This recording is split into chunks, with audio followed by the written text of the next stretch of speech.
44 বছর বয়সেও ক্রিকেটকে বিদায় বলছেন না মহেন্দ্র সিং ধোনি। চলতি আইপিএল এর মাঝপথে গুঞ্জন উঠেছিল এটাই তার শেষ মৌসুম, কিন্তু কলকাতা নাইট রাইডার্সের বিপক্ষে ম্যাচ জয়ের দিনেই তিনি জানিয়ে দিলেন এখনই শেষ নয়।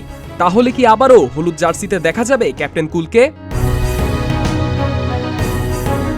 আইপিএল এর চলতি আসরে ধোনির অবসর নিয়ে গুঞ্জন ছড়ায় যখন এক টস অনুষ্ঠানে ধোনি বলেছিলেন পরের ম্যাচে আসবো কিনা জানি না, আর ধোনির সেই বক্তব্যকেই অনেকেই ধরে নেন হয়তো এবারই শেষবারের মতো খেলছেন তিনি।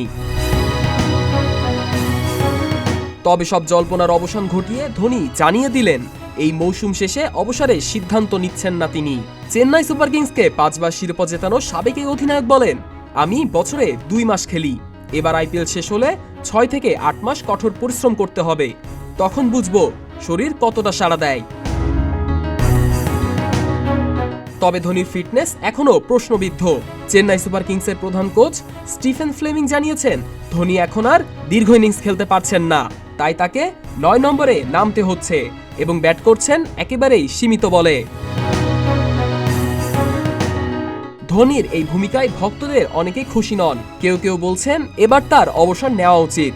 এদিকে ক্রিকেট বিশ্লেষক ও সাবেক ক্রিকেটার শন পলক জানিয়েছেন তার আর কিছু প্রমাণের বাকি নেই, আগামী বছর আইপিএলে ধোনিকে দেখলে আমি বিস্মিত হব। তবে ধোনি নিজেই জানিয়েছেন এখনো তার সিদ্ধান্ত নেওয়ার সময় হয়নি। তিনি জানিয়েছেন আমি যেখানে যাই মানুষের ভালোবাসা পাই, কিন্তু এই সিদ্ধান্ত নেওয়ার জন্য আমাকে শরীরের পরিস্থিতি বুঝতে হবে।